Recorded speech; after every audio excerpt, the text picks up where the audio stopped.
یه روز خوش ندیدن یکیشون توی دنیا، یه روز خوش ندیدن یکی مثل قناری تو زندون و قفس بود، یکی توی مدینه ولی بی هم نفس بود، یکی به شهر غربت گرفتار بلا بود، یکی به ضرب کینه اسیر و مبتلا بود. آره دیوونشونم، آره دیوونشونم، گدای خونشونم، گدای خونشونم.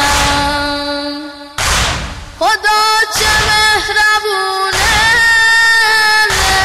همه چیزو میدونه، خدا چه